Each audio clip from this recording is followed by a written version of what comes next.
전역을 해서 고향으로 돌아가게 되었습니다. 얘야 언제쯤 돌아오니?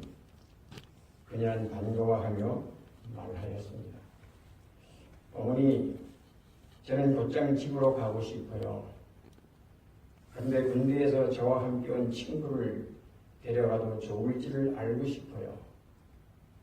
얘야, 괜찮고 말고 네 친구가 며칠 동안 우리 집에 머물렀으면 좋겠구나. 그런데 어머니, 그 친구에 대해서 먼저 어머니께 말씀드려야겠어요. 그에게는 좀 특별한 도움이 필요해요. 그는 베트남에서 부상을 당했거든요. 그 친구는 오른쪽 다리가 없어요. 그는 오른쪽 팔도 없어요. 그리고 오른쪽 눈도 없고 얼굴은 무섭게 일그러졌어요. 글쎄 얘야, 내 생각에 괜찮을 것이다. 며칠간이라면 말이다. 라고 어머니는 약간 머뭇거리며 대답을 하였습니다. 어머니, 그게 아니고요. 아직도 이해를 잘 못하시는군요. 제 친구는 갈 곳이 없습니다. 저는 그가 우리와 함께 살았으면 좋겠어요. 저는 그가 우리 가족 중 한 사람이었으면 좋겠어요.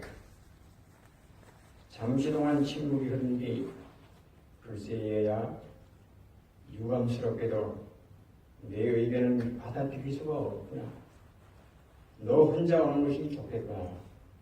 라고 어머니는 대답을 하였습니다. 몇 시간이 지났습니다. 그 보스턴 집에 다른 전화가 걸려왔습니다. 캘리포니아에서 전화를 건 사람은 어떤 경찰이었습니다. 부인, 저희는 이것에 한 젊은이를 보호하고 있습니다. 이 청년은 이제 막 베트남에서 돌아온 듯하고 팔다리가 하나밖에 없습니다. 그런데 신분증을 보니 부인의 아들인 것 같습니다. 그런데 그가 방금 스스로 목숨을 끊었습니다. 뭐라 말씀드려야 할지 모르겠네요. 이 청년은 자기 어머니에게 직접 여쭤보는 것이 너무 고통스러워서 집안에 장애자가 있는 것에 대하여 어떻게 생각하시는지 간접적으로 여쭤보았던 것입니다. 그러나 이 어머니의 조건적인 사랑은 결국 우리는 전혀 너를 원치 않는다라고 말한 셈이 되었습니다.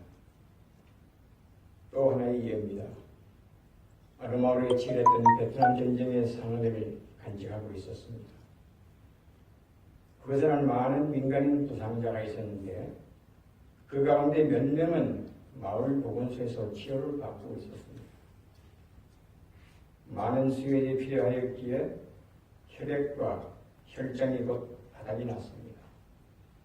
마을 사람들이 모두 헌혈에 참여했는데 한 차례 이상 헌혈한 사람도 꽤 많이 있었습니다. 그러나 마침내 급히 수혈을 필요로 하는 한 명의 환자만 남게 되었습니다. 그러나 혈액이 남아있지를 않았습니다. 의사는 어린아이들 중 한 명이 0.5리터의 혈액을 기꺼이 헌혈할 수 있는지의 여부를 알아보기 위하여 외곽 고아원으로 달려갔습니다. 사정을 이야기하고 헌혈자가 나오길 기다렸습니다. 그러나 아무도 나오지 않았습니다. 아무도 없어요? 의사는 다시 물어보았습니다. 마침 뒤쪽에서 한 손이 올라왔습니다. 12살 난 소년이었습니다. 그 소녀를 탁자에 눕히고 바늘을 보자 피를 뽑기 시작을 했습니다. 그러자 소녀는 울기 시작을 했습니다. 의사는 치료를 중지하고 얘야, 아프냐? 말해보아라. 아니요, 전혀 아프지 않아요 라고 했습니다. 그러자 다시 의사는 피를 뽑기 시작을 했습니다. 이번에도 울음을 그치지 않았습니다. 다시 중단시키고 물었습니다. 소년의 대답은 이것이었습니다. 선생님, 저는 언제쯤 죽게 되나요? 그 소년은 헌혈시에 밖으로 나간 혈액이 신체 내에서 자체적으로 재생산된다는 사실을 몰랐던 것입니다. 한 번도 만난 적이 없는 사람을 위하여 기꺼이 생명을 주고자 했던 12살 소년에게서 우리는 또 다른 조건 없는 사랑을 보게 됩니다.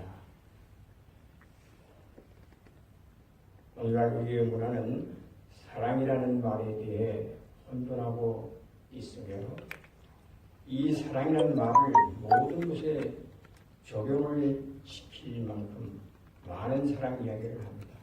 시와 문학과 음악과 그의 모든 것에 사랑이라는